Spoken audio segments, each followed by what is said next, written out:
So here comes Dr. Tamara, social entrepreneurship. And next slide, please. See the faculty of entrepreneurship. So it is a long distance from Vermont, near the border of Canada, and crossing the whole Atlantic over, you see the Greenland and Ireland, and then and Europe, and landing into Pakistan. Next slide, please.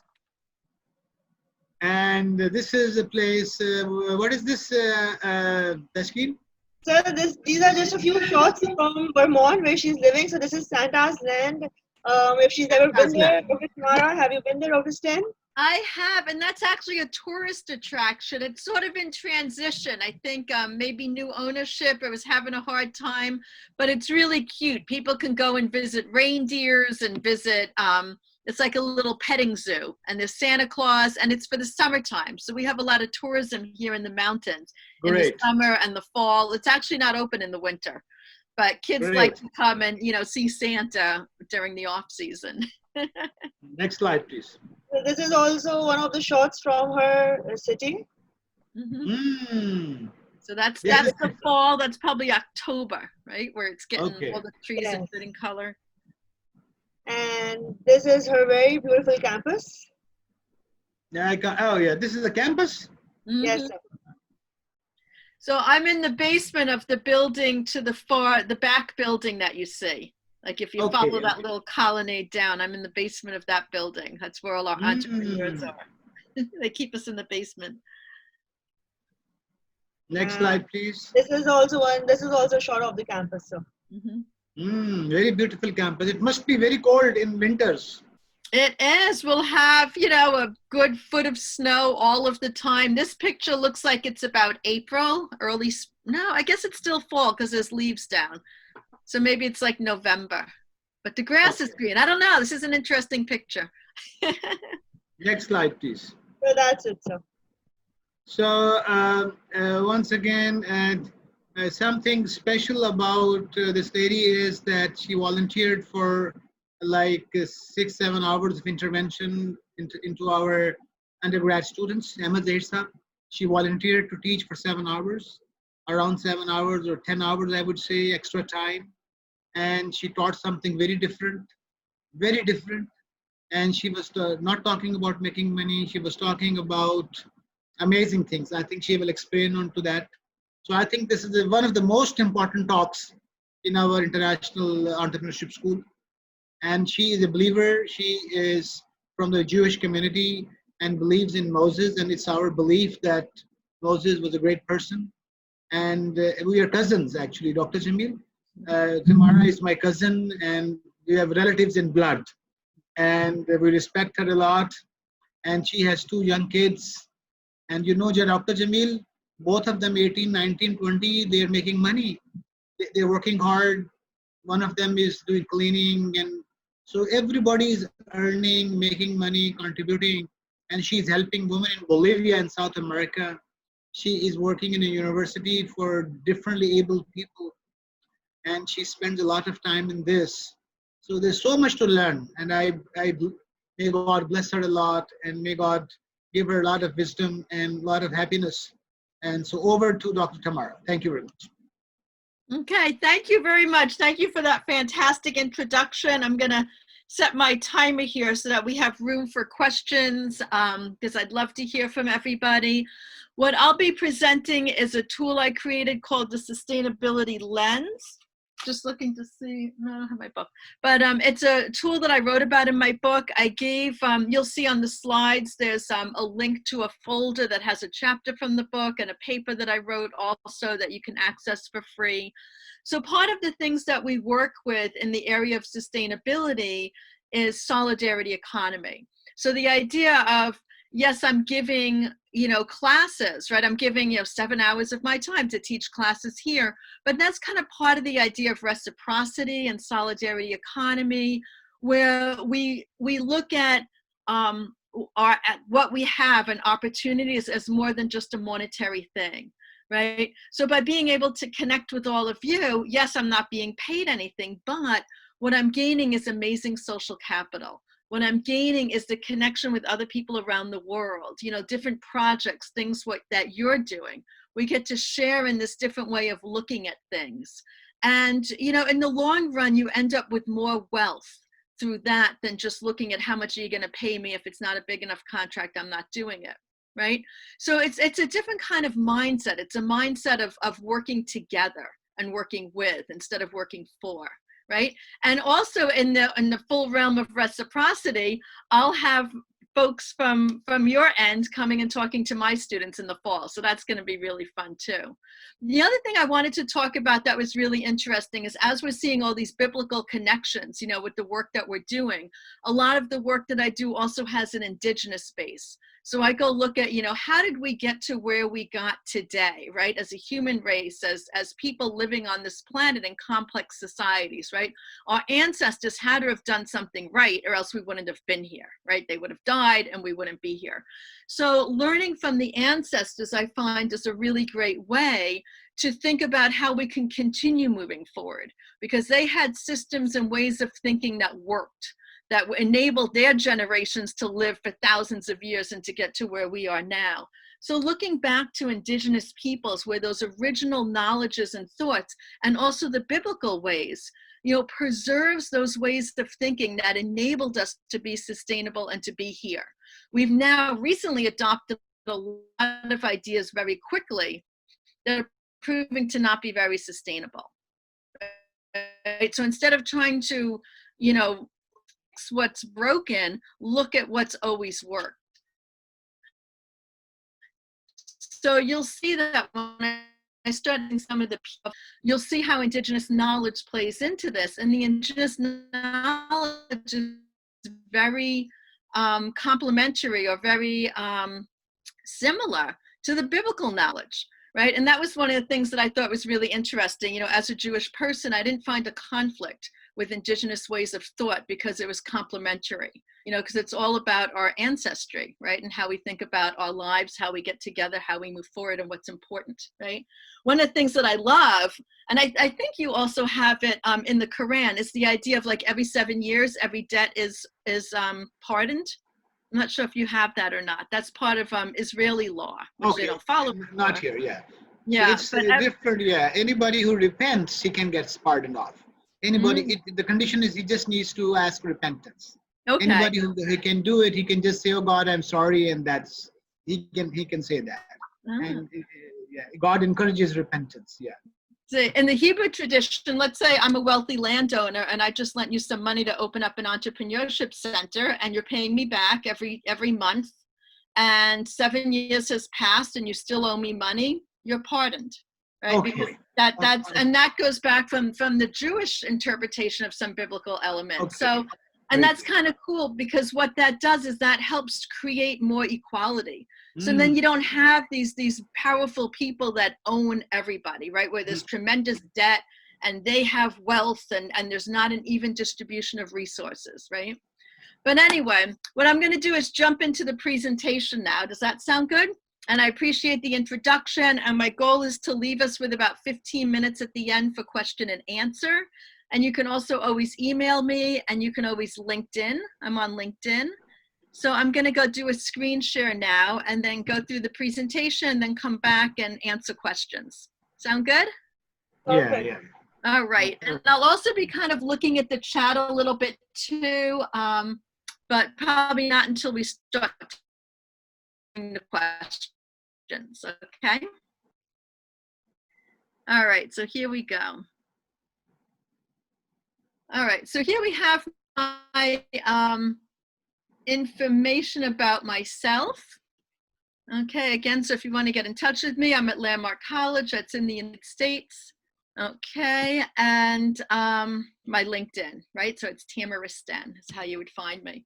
So I'm introducing the Sustainability Lens, which is a tool that builds resilient, fun, innovative enterprises that work. And here we have a little tiny URL.com/sustainability lens, and that'll take you right to the Google folder where I have all of the information about this lens, including a workbook, including some articles, you know, to help you get started with using it. So it's all free. Part of what I do with solidarity economy and sustainability is open source, which is the idea that I have a salary, I'm paid for by the university. So I also have a responsibility to be sharing what I'm learning and what I'm doing with others who might not have the ability to pay for a university access or a university course, but can still benefit from the knowledge that we have here. So again, it's kind of breaking down those barriers and building more equality. Okay, so I'm all of the materials available to everybody to be able to use for free.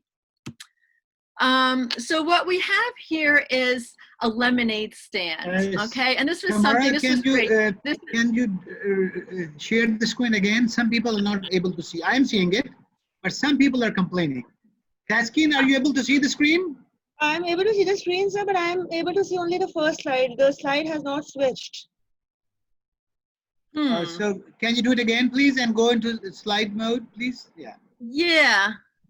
I can try. Let's see, because I have to, the way my computer's set up, I have to leave the program and then come back. Let's see what we have here. Just refresh. So Abdullah is saying everybody to refresh.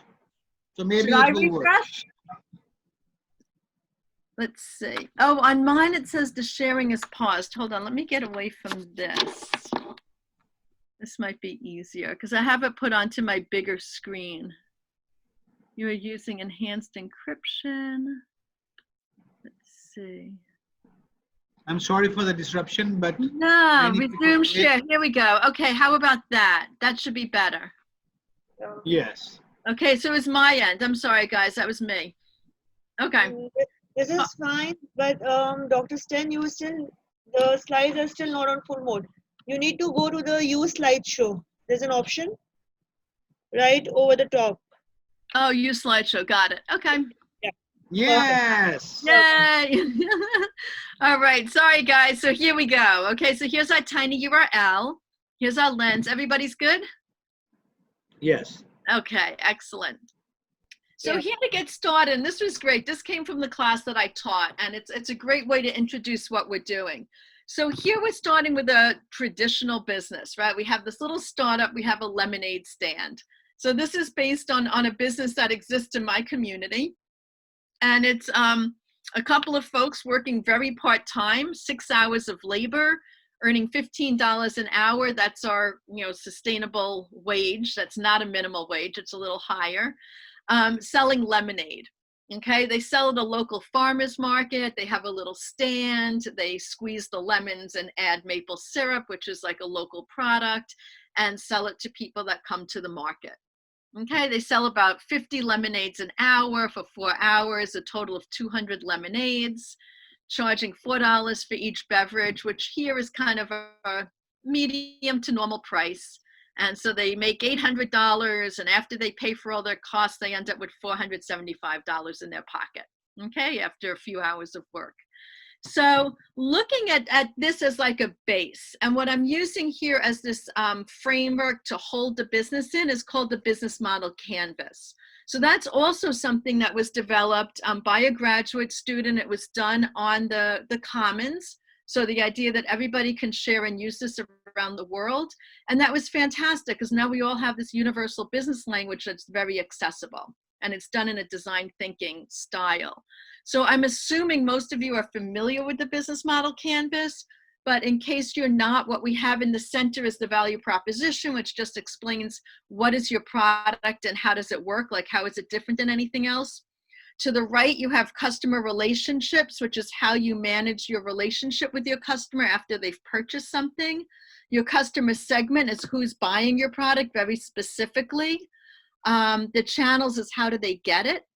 Okay, so that's all kind of the marketing part of your business. And then the other side is the key activities, which is what do you need to do to make your business work. Key resources, what are the materials that you need to have your business operate, whether it's a service or a product. And then key partners is really interesting because that's not a traditional part of a business model, but it's important.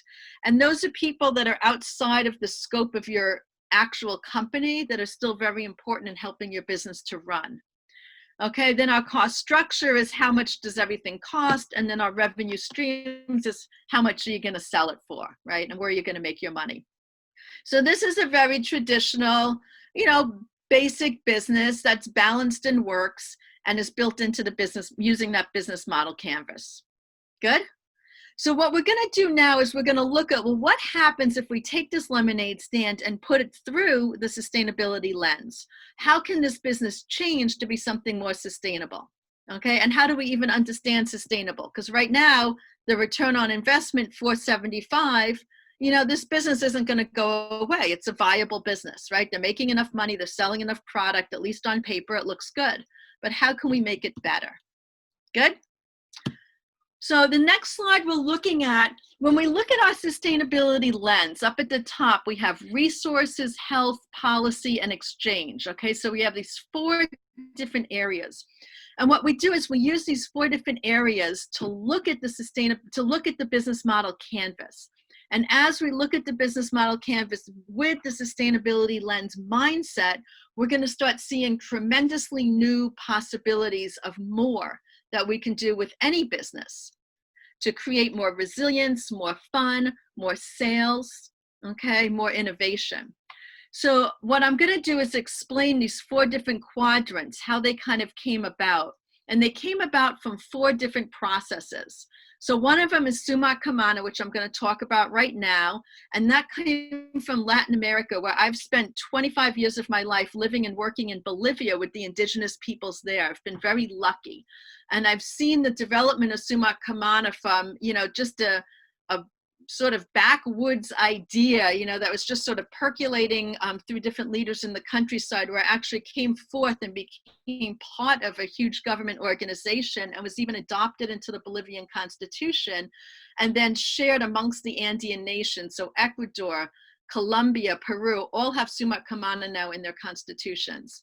So I'm going to explain what this is and why is that important for the sustainability lens. I'm going to jump forward and then jump back. We're also going to look at Circles of Sustainability, which is a program that I'm a part of. I did 3 years of Fulbright research in Bolivia, looking at the highland quinoa growers, the indigenous people that grew that little seed called quinoa. And in doing that project, I became a part of the Circles study, which is based out of Australia and is part of the United Nations Development Program. And it's a way to measure sustainability, looking at economics, ecology, politics, and culture from the perspective of the people themselves that are in the region and how are they perceiving their own well-being. So that also is what's informing these 4 quadrants of the sustainability lens, okay? So I'm going to go back and explain that a little more, but I just want to show how this has been built. The other thing that we're going to look at is permaculture, which is another aspect that helps us look at the sustainability lens in a holistic way. And here we're learning from nature, okay? And we're going to look at something called solidarity economy, which helps to link us up with ways of thinking in order to get more collaboration and support in our organizations. Okay, so those 4 things together make up this sustainability lens. Okay, and then when you use that lens with the business model canvas, all new possibilities start coming up for your enterprise. Okay, so explaining Summa Kamana. Okay, so Summa Kamana is a Quechua word, which is an Andean language, and it means living well, as opposed to living better. Okay, so here in the United States, we love the good life, right? We love the fancy vacation, the big boat, the big house, doing better than everybody else, right? It's a very competitive society. So according to Summa Kamana and reality, that's not sustainable, okay? Summa Kamana is living well, and the idea is you're only living well as your neighbors are living. So if I have my big fancy house and my boat and my vacation and my neighbor doesn't, I'm not living well. Because maybe I have to have a big fence. I have to have a security system. I have to be worried about someone taking something that I have. And I have to have a lot of resources to help maintain all this stuff, right? And now suddenly I don't have any relaxation in my life. Everything's all wrapped up in what I have and protecting it. And that's not living well, okay? So when you're living well, you're looking at this balance. And this balance, it's interesting because every time I run into an organization where things aren't working well, there's something that's out of balance. Okay, so this balance has 4 corners to it. You have Yachai, okay, which is air. and it's also knowledge. Okay, saber means knowledge, it's wisdom. You have munai, which is loving. So it's about building community in your organization and with others, right? Making sure you have that love, that fun. And here in the United States, we always forget the munai because we're so busy working, which is right here, rurai. Rurai is working and doing, which is very important, right? But you have to have that balance, right? You have to stop and celebrate what you've done. You have to stop and enjoy and appreciate the others around you or your clients or your customers, right? Not just check off, oops, I made a sale, great, and keep going. You know, it's like going back and building that munai is very important, but also the rurai, right? Getting that work done. Because oftentimes people, especially in the startup phases of entrepreneurism, they talk a lot, right? They're in the yachai, they're planning and planning and planning, but they don't do it. Okay, so again, you have to keep that cycle move. I love the ushai is the fire, okay, and that's also power, and that's the power of the ants about this that I can learn from. So it's taking the time to consult with the elders. Okay, for example, here in the United States, a lot of times we put the elders away. We send them to assisted living. We have other people taking care of them. We're too busy. We don't have time. And that's a tremendous loss because we lose all that wisdom, all that knowledge, all that experience that comes from the elders. So really valuing, seeking out, being patient, taking time, and consulting the elders is part of that ushai. Okay, so all of that together makes up Sumak Kamana, which is living well. And the system here, the center here is Kauswai, which is life. And in the Andean tradition, life is a spiral, right? In the United States tradition, for example, our life is a timeline, right? You're born and you die and you have this timeline in the middle and that's it. And that's not how it works in the Andean tradition and in many indigenous religions, right? Because it's all one continual spiral. So as I'm talking to you, for example, you're hearing me and then you've heard me, okay? So, and then you're thinking about what is she gonna say next? So that thinking about what's coming next is the future. And then as I say it, it becomes the present. And once you've heard it, it's the past. And that's the path of all of our lives and the lives of our children that are not yet born or our grandchildren and our ancestors who have already passed. Right, we're all on this exact same spiral together, so we're completely connected. Okay, so that's part of that Andean cosmovision. Okay, where we're all cousins, we're all connected, and we have to have this balance of how we live our lives. The Circles for Sustainability is really great, and I'm doing a project next week with B Corp. I don't know if you've heard of them, but it's a growing organization. It's based out of the US. It's a certification. And it's looking at again, holding businesses responsible for sustainability and giving them goals and area and ways to measure themselves. But what Circle builds your key partners. It helps you to really integrate your business and yourself with your local community. Because what it does is it's actually a survey tool and a place in your community that their economic well-being is. Okay, where Delhi, we have a tremendous ecology problem, right? It's a very contaminated, there's a lot of flooding, but in other ways it's feeling very robust, which is interesting. But as people take these surveys, and in the folder I have a survey tool, they're able to say what they feel their well-being is. Okay, so for example, in the United States, I can be very wealthy and have health care. So from an economic perspective, it looks like I'm doing great. But from a social perspective, I might be very isolated. I might feel very alone. I might be very sick. So even though I'm getting great health care, I'm not well. Maybe I have cancer because I'm living in a contaminated environment. Okay, so those things aren't measured in traditional economic measurements. Okay, but what the Circle study measures is that it's how people are interpreting their own well-being. So I always recommend, businesses to be mindful of this. I haven't had any businesses actually do a survey with their community. That's what I'm starting to work on developing, because my theory is that as businesses get involved with doing these surveys with their community, they're going to start finding community niches and needs and partners that could actually benefit them. So we'll see.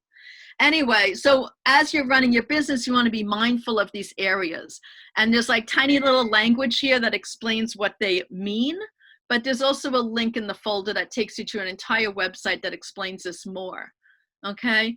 But looking at the ecology, right? This is where the ecology becomes important. What is going to be your business's impact on trash production, energy production? You know, where are you intersecting there? And what about the culture? So I have a knitting company where we work with knitters in Bolivia. And I know that in Bolivia, it's very important for them to celebrate their holidays and their festivals and their traditions. So I make sure that we are never pressuring knitters to give up their holidays and their traditions to fill orders. And my USA customers know that during the month of March, when it's Carnival, and April, when it's harvest time, we are not knitting, okay? Because the knitters need to be out in the countryside working on their farms. So being mindful of that with your business then helps, again, build more munai, right? With and balance, right? With what you're doing. And then also the politics. So a lot of times businesses think they're separate from politics, but businesses have a really good opportunity to speak up and be an example and show how things can be done differently. So we see Patagonia does that quite a lot. Ben & Jerry's, right? Those are businesses here in the US that speak up a lot for the environment, for social justice. So you can do more than just being a business. The other one, permaculture. Okay, so with this, what this is doing is it's helping us think in the areas of abundance. Okay, and it also helps us think about what really holds our business up. So if you're thinking about apple trees and, you know, what is the purpose of an apple tree?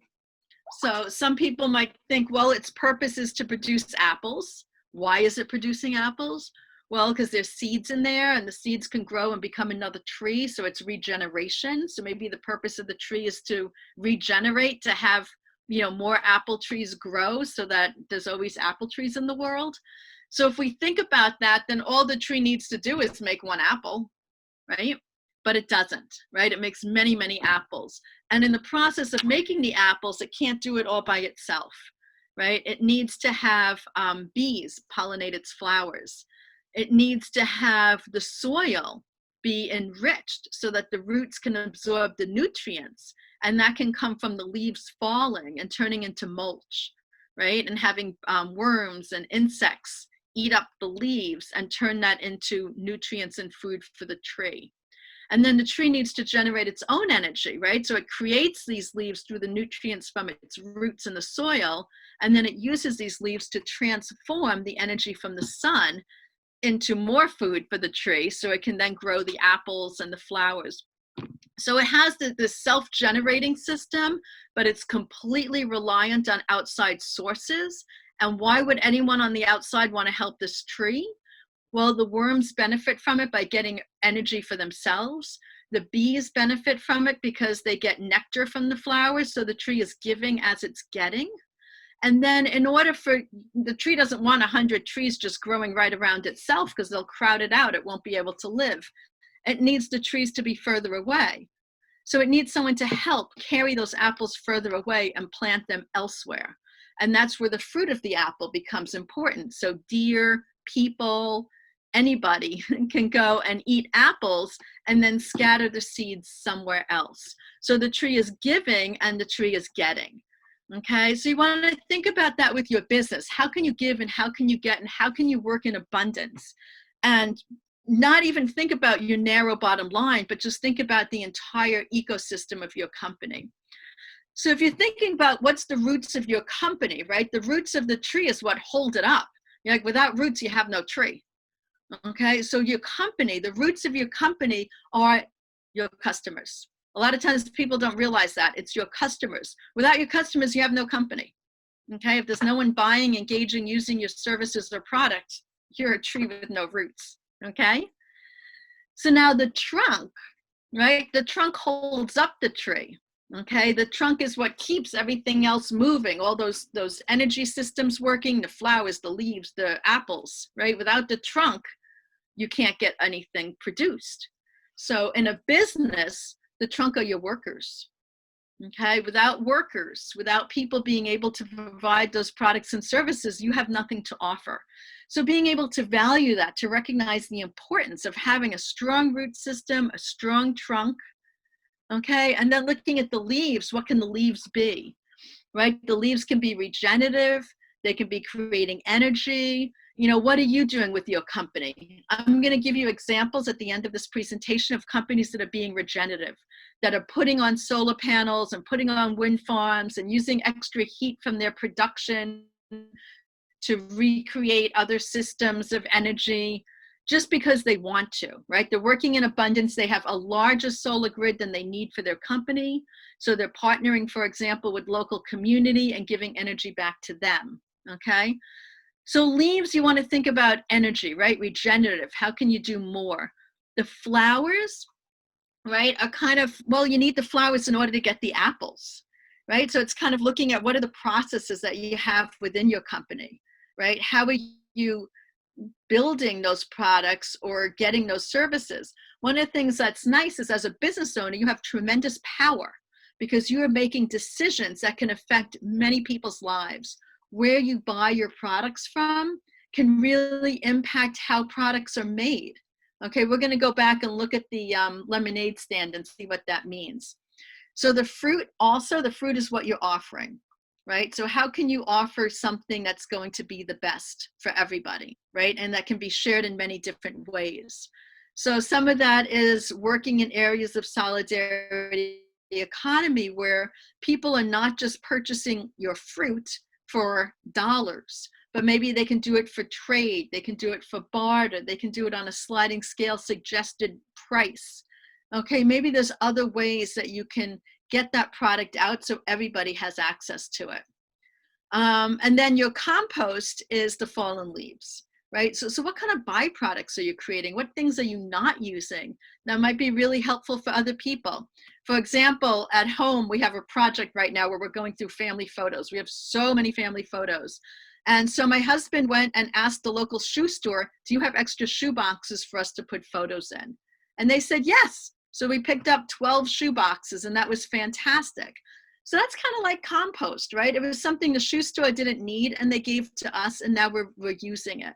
So how could they scale that up, right? How many other shoe boxes is that shoe store throwing away perhaps that could have uses in the community? So in the permaculture mindset, they might start thinking about that. Okay, it's a lot. So the last one is solidarity economy. And this one's really interesting. There's a very active Facebook group that's international that has everybody from government levels to private sector, academia, working together in solidarity economy. In the folder, there's something called the syllabus from my old class, and the links for these different organizations are on the syllabus. But here what we have is a cycle, right? So this idea of a closed loop cycle. So we have creation, production, exchange, consumption, and surplus. And basically what we're looking is through all the different decisions that we make in our business cycle, what other alternatives can we be considering? Are we reaching out to university students and enabling them to get involved with our enterprise? Are we letting them research like my students did last semester? They worked with Badger Balm and researched new packaging containers for their products that were more sustainable. The private company didn't have time to do that, but they worked with the students and the students did that work for them. Are you giving opportunities for volunteers to work for your business, right? I'm doing work right now with our NAACP, which is a national organization that helps to promote the social justice for disadvantaged people. And I'm a volunteer. Okay, so tomorrow I'm helping somebody study for their road test because they speak Spanish and so do I, but our road test is in English. So he can't take the test because he doesn't know the language. So I'm helping him with that. So that's volunteerism, right? So how can you build that into your business and give people opportunities to work with others, right? Barter. So all of these have lots of different ideas, fair trade, organic, And as we look at the examples, you'll see how they're brought into this mindset, right? This mindset of abundance and this mindset of inclusion, and giving people different ways to access your product and also to help get involved with your business. Okay, and all of these I mix together into these 4 categories. All right, so here they are. So as you're going through the business model canvas, and each section you can be stopping and asking yourself, for example, if I'm working with my my consumer, right, and I'm looking at resources, where are things coming from? Or if, let's just do the business in general. So if I'm just looking at like where things are coming from for my business, you know, being responsible, if I go back to my lemonade stand, where am I buying my lemons from? I don't want to buy it from the wholesale market. I want to buy it from a farmer. I want to buy it from somebody who I know, that I can have a relationship with, that I know they're producing it in organic ways, that the workers are being well cared for. And then that way we have that moon eye, right? We have more love, we have this direct relationship. I can help the farm to grow as my business grows.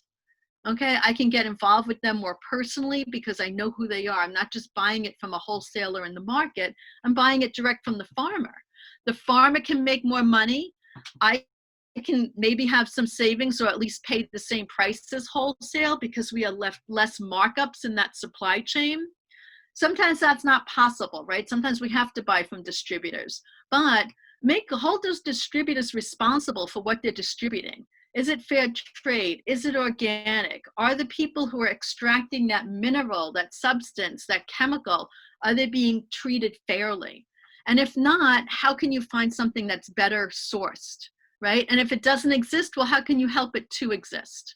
Okay. The other thing is health, and you have power in that also, back on resources, right? You don't have to just take what the distributors give you, because you're the one with the money in your hand. And you can demand that they give you more transparency and answer your questions, or just not buy from them, okay? Because you are the customer.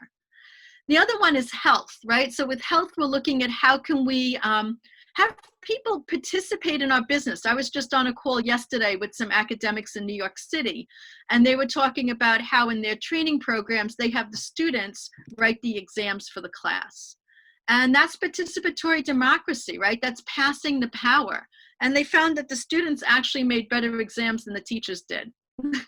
And they weren't easier, they were just more comprehensive. You know, they were more thoughtful because the students were able to, you know, think of it from a different perspective.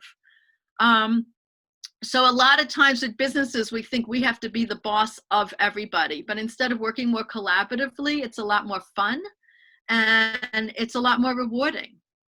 And then with exchange, we're looking at diversifying methods of exchange, slowing down. For example, in Bolivia, women work 5 hours less than men because there's a recognition that there's housework that needs to get done. There's cooking and childcare that needs to get done.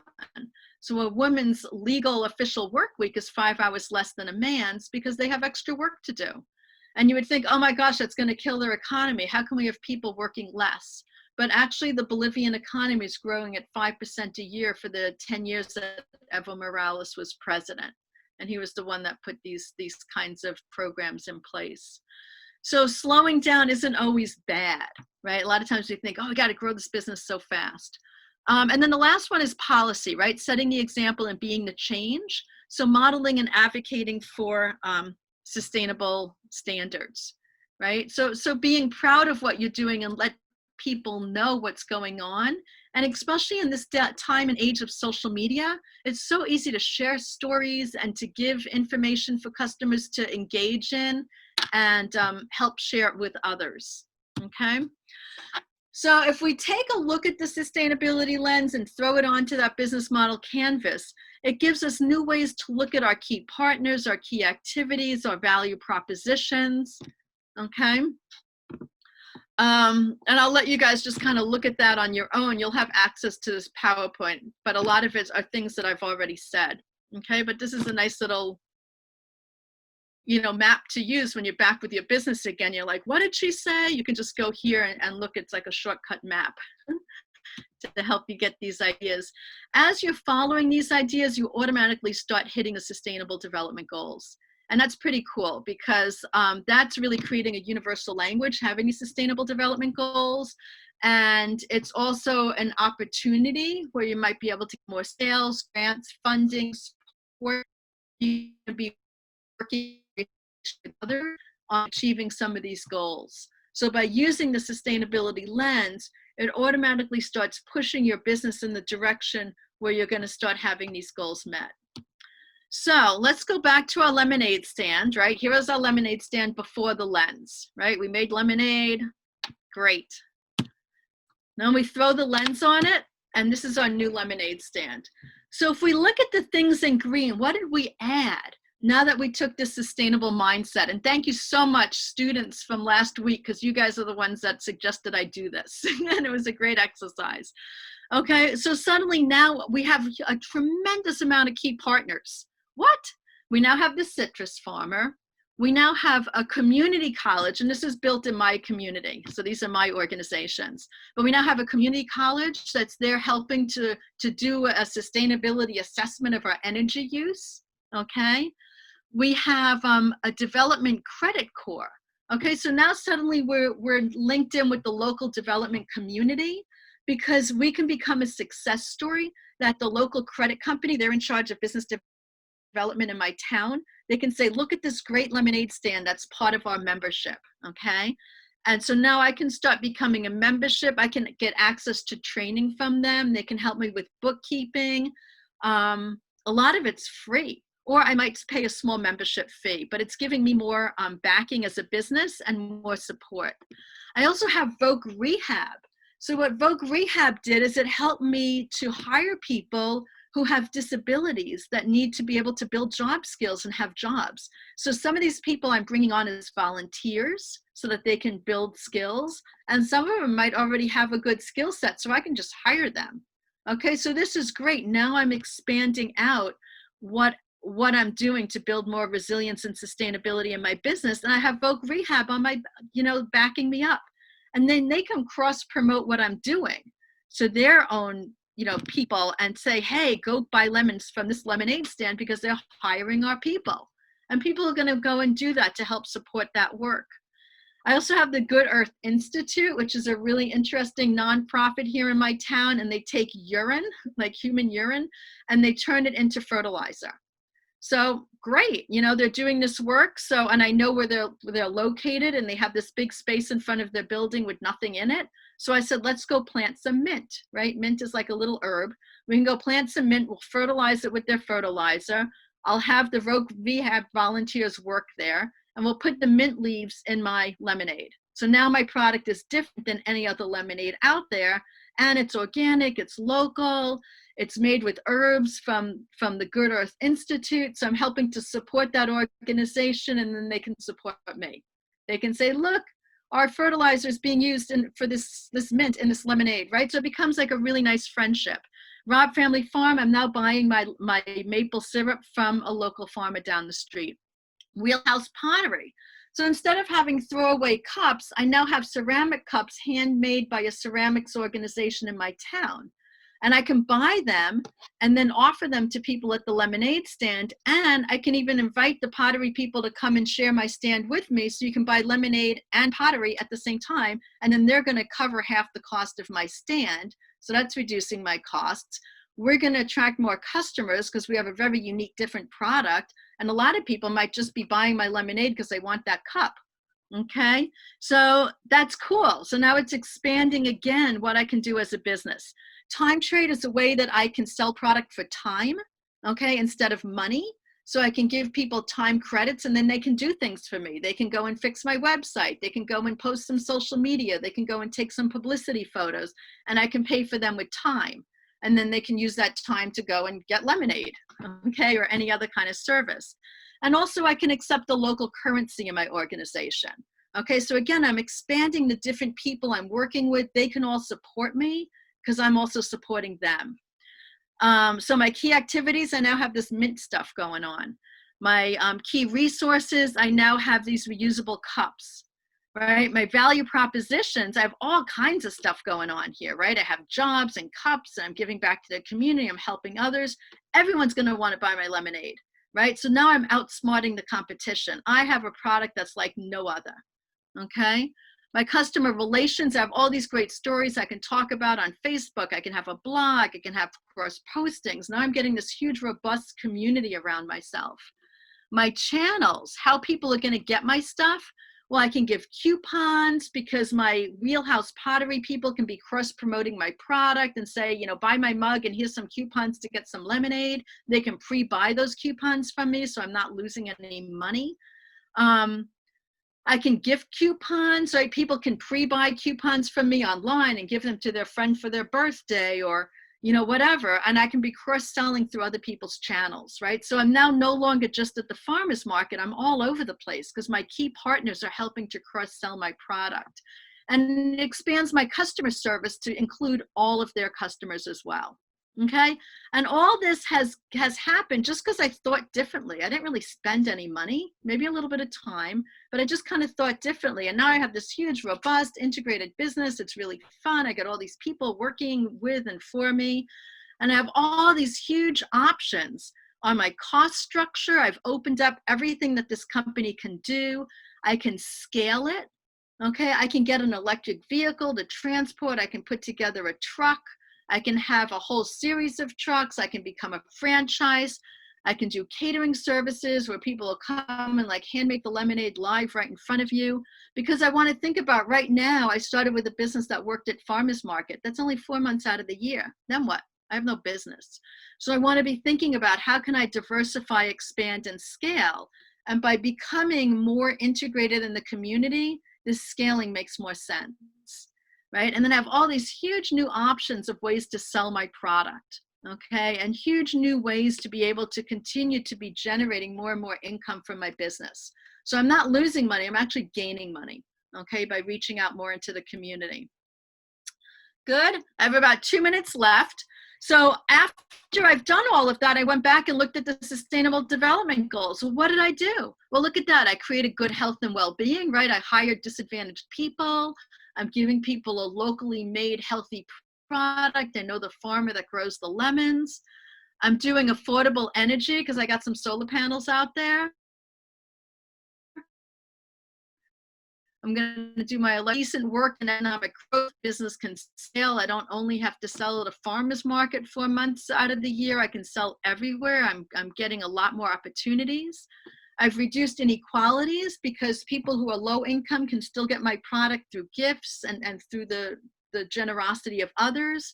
And I'm also attracting new community that might never have been a part of my product. I'm eliminating my waste by having ceramic cups, okay, and reusable cups and all different options of how people can access my product. So yeah, so I'm building a more robust business. And here's other folks who have actually done it. So real quick, and I have links here too. So here's a beer company. And instead of just making beer, they also make energy. So their business plan is part of them partnering with local companies, local communities, and building energy grids that help to provide energy for their beer processing, but also for the community. And they also choose to go into pre-made factories that have been abandoned. And they will clean up those factories and make them work for their beer brewing. So they're creating jobs, they're cleaning up the environment, they're building energy, they're building community connections, and they have great beer, okay? They're reducing their carbon footprint. So here they're working in the key partners area. Here we have, for example, Equal Exchange is a farmer-owned cooperative based out of Boston. And what they do is they work with the customer section. So a lot of our chocolate is made by enslaved children in West Africa, like Ghana and Ivory Coast. And instead they source their chocolate from small families in Latin America. And what they do is they let children at Halloween go and educate people when they go to their houses. A tradition that we have in the United States is you go to people's houses at Halloween and they give you candy at the end of October. It's a celebration. And instead of taking this candy that's made from poorly sourced chocolate, these children are going and giving candy to the people in the houses saying, look, there's a different way to think about candy. How about this chocolate? It's more sustainable. So they're educating people. At the same time, they're building a customer base. So it's kind of fun. Here's another one, lentil is anything. So this is down in Australia, and it's a restaurant, and this is done all over the world. There's a company in Brooklyn that does brownies. It's the same model. But basically they have food. People come in and produce the food as volunteers or as workers, right? And they can get the food for free or in exchange for their work or however they want to do it. So basically it's pay as you want.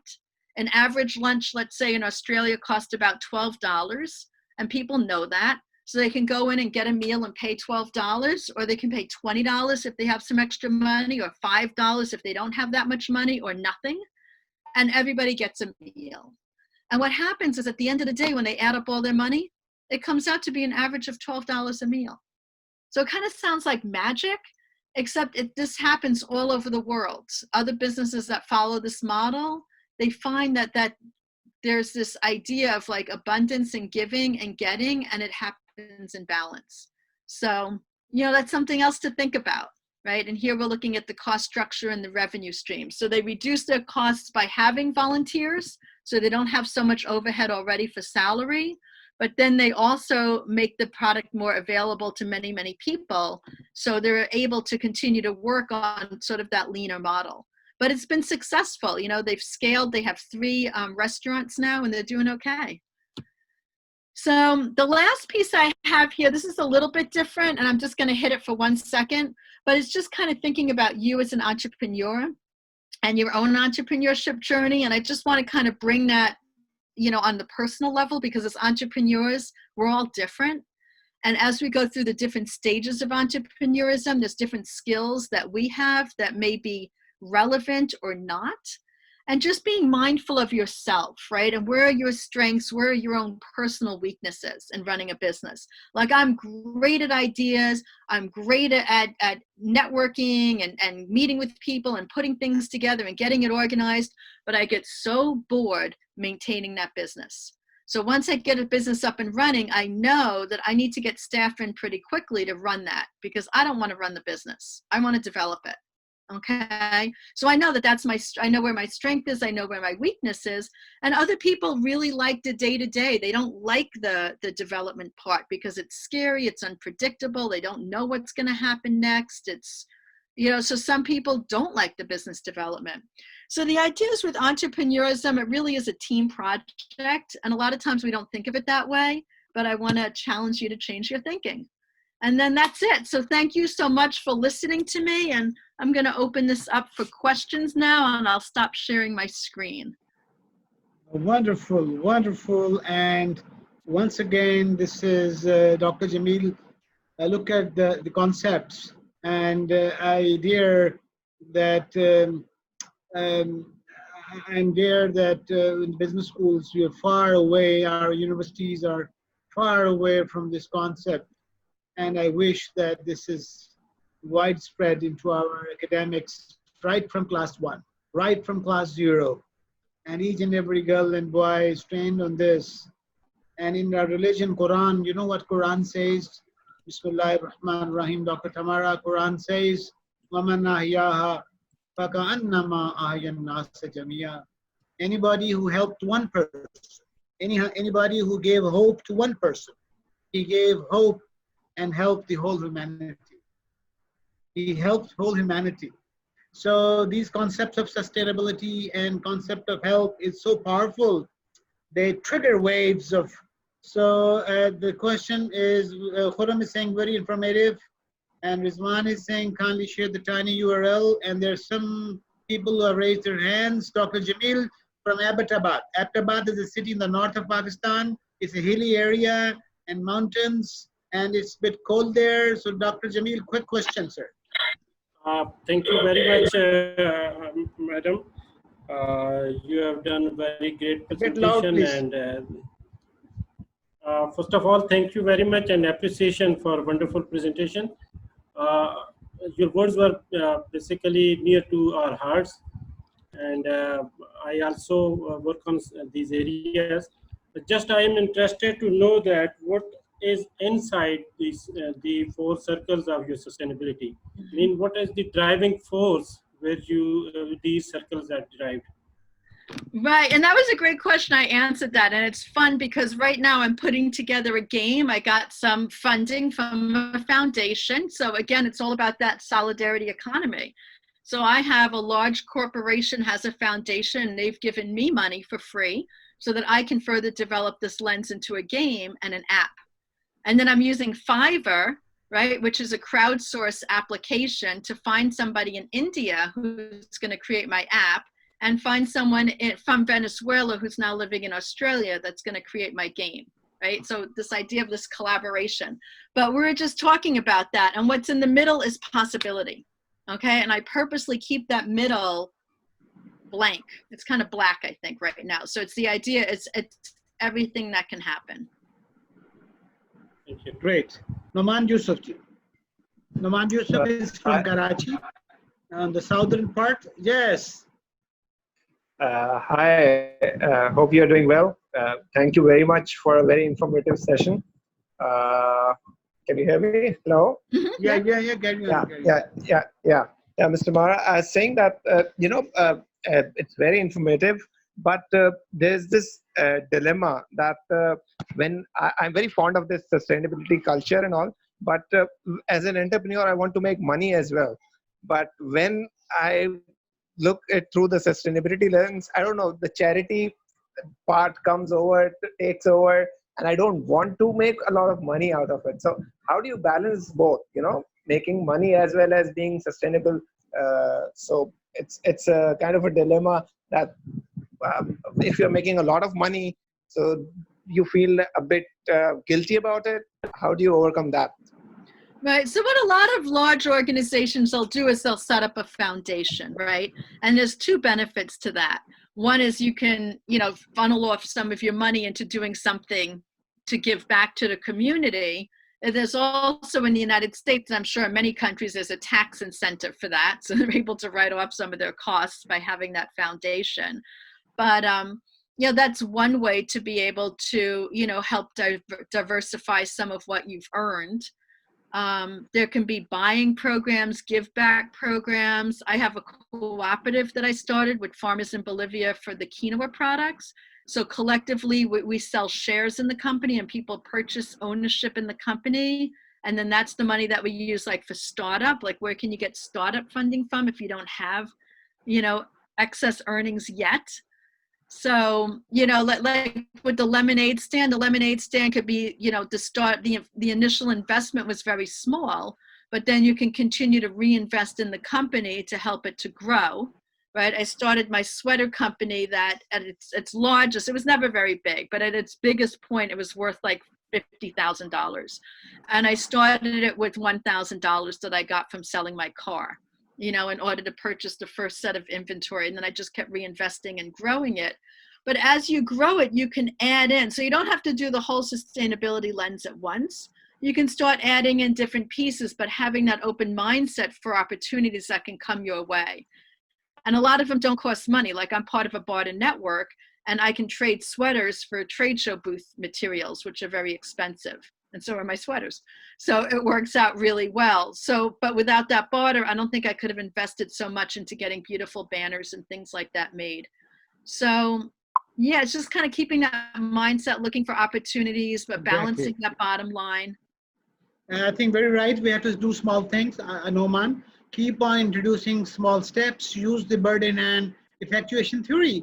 Just stay within your affordable loss. Keep on experimenting, and then you will find interesting things on this journey. So I think that is, she doesn't say to do it right away in the beginning.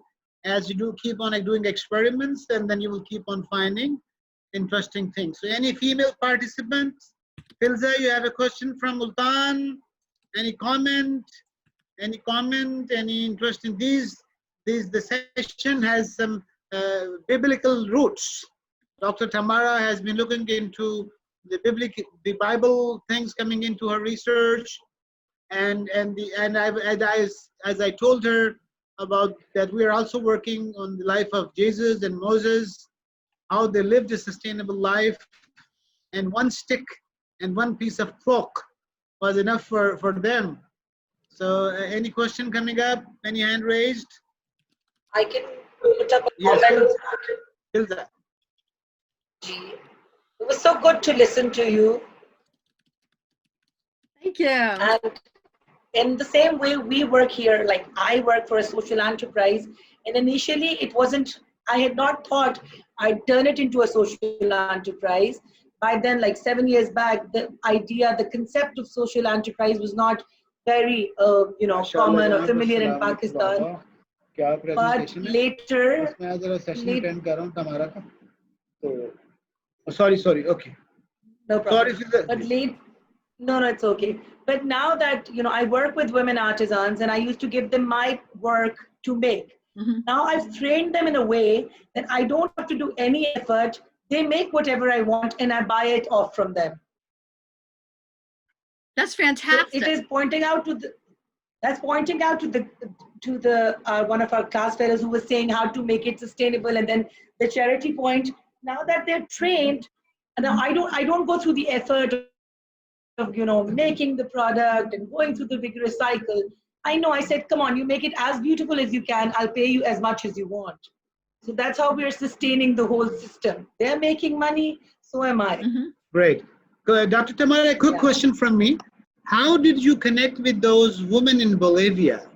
Why did they listen to you? How were you able to go to their level? You are a PhD, you are living in the United States. And how did an ordinary woman, common housewife, listen to you? How did she connect with you? Well, I think a lot of it is just looking at our own humanity, right? We're not all that different. We're the same species. Exactly. But we have the same biology. So what I found was, well, one of the good things, I lived in Bolivia for 2 years as a U.S. Peace Corps volunteer. So that helped me to understand the local people. I was also a journalist. That's my background, is journalism, my original background. I got into entrepreneurism because my family are entrepreneurs. I actually never took a business class. Well, I did when I started my first advertising agency. I took a 6-month program for women in business, which was fantastic. But other than that, I don't have a formal business training. But my background is in entrepreneurism, management, psychology, and anthropology. So basically, when I went down to Bolivia, I was there as a business developer. And then I became a journalist and I started a newspaper, and that really got me to know the local people. And it was a rural newspaper, so we were the only rural newspaper. And we would just go around the countryside. I had a great counterpart, he knew the native language, and we would just go and report on what was going on. So that really gave me sort of the insight of how to communicate and like culturally work with people in that environment. And it's been really helpful since then. Also, my graduate work, I went to the School for International Training and here in Vermont, and they have a huge amount of intercultural training classes. So I've also been trained in that, in intercultural communications and, kind of looking for those ways of being able to work with people who are different. I would like to share a very interesting thing, Dr. Jamil and others. I and Dr. Tamara had traded. She's teaching my students and I'll be teaching her students in the US. So trade has been done in the same way. So she took like 10 sessions and I will be reciprocating there, and we'll be learning from each other. And one last question, Dr. Tamara. You have been, how is your university different than others? If different abled people, how do you train them? How do you love them? These are differently abled people. What do you do? What makes you different? Yeah, so basically that was what I was just on a call with New York, and we're going to be presenting a paper on that next month, and that's actually free. So I'll send you the link to that. It's through the New School in New York City. Originally it was an expensive conference, but because of COVID, they decided to turn it into free discussions. So we're doing a roundtable discussion, and we'll be sharing some of the tools that we use to build neurodiversity and entrepreneurism. And basically my students are all neurodiverse, which means they might be dyslexic or ADHD or autistic. And it's hard for them to communicate in the way that mainstream people expect them to, or to kind of think, in a more mainstream style. So a lot of times they get marginalized from education systems. It's you know, keeping things organized, executive function sometimes is really difficult. So what we do is we just take a lot of time with our students. We get to really know them. We accommodate them on multiple levels. So maybe if someone can't read very well, just because they have dyslexia, they're incredibly intelligent. So making sure that they can hear, maybe they can learn better by hearing than by reading. So making sure that they have books and access to materials that they can listen to. Right? And maybe they're not very good at typing out papers, but they can speak out their papers. So accommodating that, right? So that's kind of what we're doing, is we're looking at where our students' strengths are and then teaching them how to advocate for themselves, how to recognize their strengths, how to work on decreasing their weaknesses. So building skills in areas that they might need it. Yeah, it's very creative. It's very individual based. It's very rewarding. A lot of these students really want to do good, and they've had many, many fails in their lives. And this creates, you know, a way for them to be successful. And a lot of them have gone on to do really different things and have good success in their lives, because they do approach life, they see and experience life differently than neurotypical people do. And that's kind of cool for entrepreneurism too. There's a lot of neurodiverse entrepreneurs out there. Bill May God bless you. May God bless you. Bronson from Virgin Airways. Yeah, there's lots of people out there that have been successful because they think differently. So wonderful. There are a lot of comments coming. Can you please summarize for us where to find your knowledge-based materials of your presentation? So this will be provided. I think we will share that. Is it? And so sustainability will come once the enterprise is up and running. And so these comments will keep on coming. So, and we wish you the best, Tamara, and you are getting, yeah. So we need to do whatever we can. Keep on doing, and gradually things will get better. And so Dr. Tamara has given that lens, the link to that lens, and once again we are so thankful. We are so thankful, and I think humanity has to go back to its roots, and we have to find that we have to live. We have to live well. We have to learn to live well. There was an economist, Dr. Jamil, he was saying that if you want to live the American way or the Canadian way or the Australian way, we need 5 worlds. 5 earths are required. So if you want to live the European way, 3 earths are required. So it means that every human being in this world, he has to live with life of an ordinary human being. This world is not enough to fulfill the desires of people. This world is not enough. The life hereafter, and what all the prophets said, what all the prophets, Jesus, Moses, Abraham, and Muhammad, they said there's a life after, and that life after is amazing. And so let's live a life of humanity, live a life of respect and love and care, and live a life of altruism. So with this, I would like to thank so much to Dr. Tamara for what a wonderful session, and this pieces of wisdom and pearls of wisdom coming from US. May God bless you. God bless you. I don't have words. And this sustainability lens is powered by biblical lens and Quranic lens, and that gives you really purpose and meaning in life.